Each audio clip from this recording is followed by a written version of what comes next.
Today we're going to talk about Bible journaling because I think this is a really great niche specialty area that you should probably consider getting into if you're interested in that. Now, it also has what I would call a built-in captive audience because I think people who enjoy Bible journaling are already looking for your Bible journals, and there aren't a lot out there. So I think it's a great opportunity for you to explore either adding another revenue line or maybe just creating an entire business out of this. Now, just to be clear, the Bible journals should not be confused with the sort of faith-based planner review that I did earlier.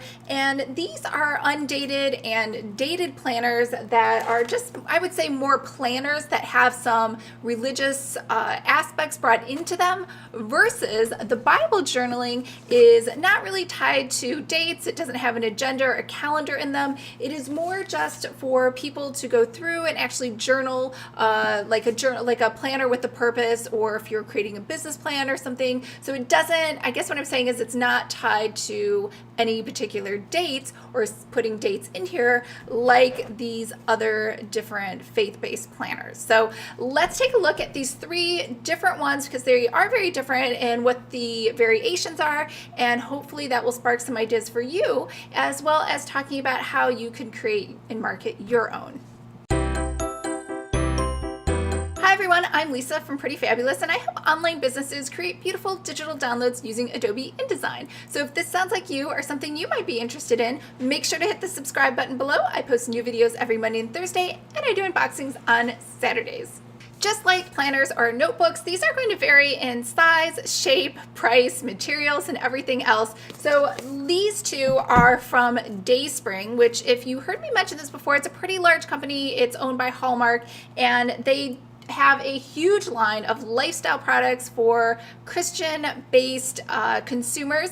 And I picked up the 100 Days of Bible Promise by Shannon Noel, and this was $16.99, and the MRS journal, which was $7.99. Now, this is a very different book, and this is from Cultivate What Matters from Lara, and I did do an unboxing of this before, so I'll just show this really briefly, but this was $22, so this was the most expensive one, and it has the least amount of writing in it, which is a little interesting, but it has a lot of very high-end features, so we'll talk about that in a minute as well. So let's just go ahead and look inside. Let's start with the simplest and the least expensive one, which is the MRS one from DaySpring, and this was $7.99, and it starts out with zero direction. It basically just has, who it's from and to. In theory, it might be like a little kitschy gift for someone getting married. They have a ton of Mr. and Mrs. stuff, and it has just a small passage from the Bible intermixed on the right side of the page all throughout. Now, you could put a day, month, and year and when you sort of wrote in it. Now, these do repeat each day, so I don't know if this is much Bible journaling as much as it's just kind of reminding you of things that you might want to journal or talk about for that particular day inside your I guess journal notebook sort of thing.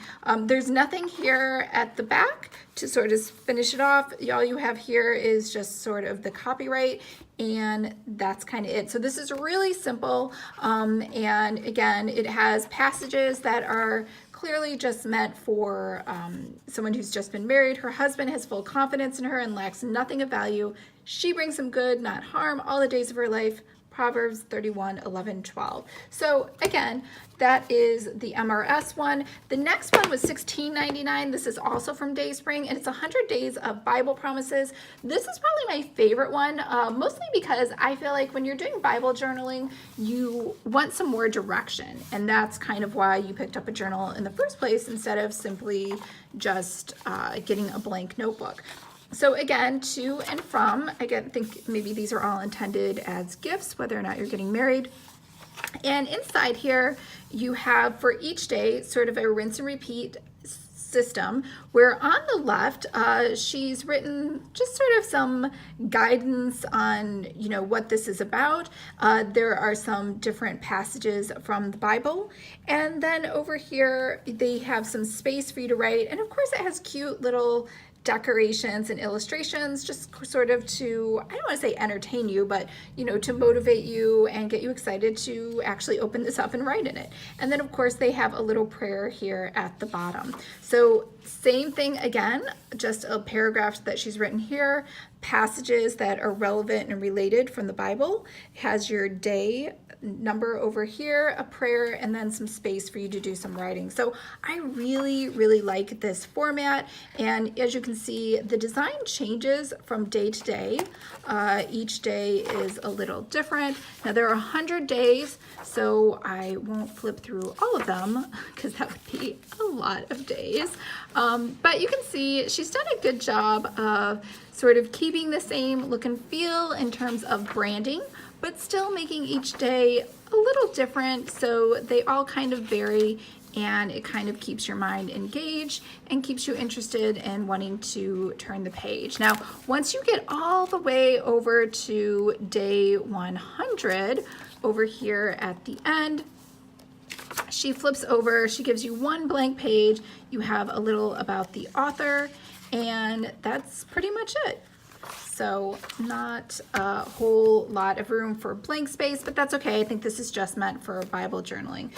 Now we come over to the most expensive one, which is from Lara from Cultivate What Matters. And again, this one it's the opposite of what we just saw. There's pretty much zero in the way of direction or what to do. And she's given you some directions here, which is nice because all of the other books actually didn't give you any directions in the beginning.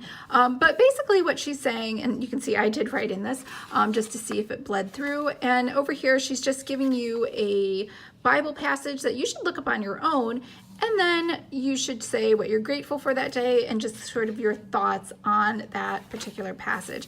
Now, she does have, I believe these are all different passages throughout the entire book. But I guess the hard part is there's no context given, and then your word for the day, you kind of have to come up with your own word for the day, which, depending on your style, might be something you like or something you dislike. She does have gold foiling on each page, which is extremely expensive, and that's why I think this costs more. Plus she has a nice leather, is it leather pleather sort of cover over here on this. Now I did write here on marker, so you can see it did kind of bleed through, so that's something to keep in mind depending on what kind of marker or pen you're going to be using to write in this Bible journal. So we saw 3 different styles in these Bible journals, and I'm going to start with the simplest one first, and that is the MRS one. So they basically just kind of picked a theme, which are phrases from the Bible, all having to do with a wife, and they kind of repeated them because there's not, I guess, enough to fill up a whole journal, and they just left some blank pages for that. So that's a really great idea, just to kind of pick one area where you can curate the phrases or passages from the Bible that are related to that one area. The second method is also a very easy one, and this is from Lara and her Cultivate What Matters, and she has simply left a ton of blank pages or blank space, I should say, and she's simply given you a passage number for you to go and look up on your own, and no direction at all. So it's very green. I'm not saying it's a bad thing, it's just it's more open. So it's for someone who doesn't really want to be tied into a particular task or exercise that they need to do. They just want to be directed into different areas, and it's kind of random. So it doesn't have, as far as I know, it does not have anything to do with a particular area. It just says cultivate hope. So maybe these are just sort of positive, hopeful based passages that she has chosen. Now, the next one is the one from Shannon Noel, and this third one is a much more involved one, and this is for someone who needs or wants much more direction and is looking for someone to almost direct them and give them more context into what to journal about and how to reflect upon that. So again, none of these are wrong. These are all very different, and I think they're all going to appeal to different people. So, you could also do a combination and offer different variations of these as well. So I hope that sparks some ideas for you. And again, putting these together, you'll notice these are all hardbound. Does not mean you can't do a spiral bound one. You can't do maybe a smaller notebook one. Do I have one around here? One of these. You know, it can come in all shapes and sizes, just like a regular planner. So, you know, just think about first your theme, then think about how much direction or little direction you want to put into there, and then start thinking about all of the packaging and the cover design and everything else that goes with it. All right, I hope that was helpful, and I'm so excited to see what yours looks like. And again, it could be for any religion. I know I did this a lot for Christian. These were all Bible journal based. You could do it for any other sort of religious document or religion. You know, the field is wide open for you to create things and for the people that are looking for them. All right, I hope everyone's having a great day, and remember, leave a comment below and let me know what kind of faith-based journal or Bible journaling or anything else that you are thinking about doing.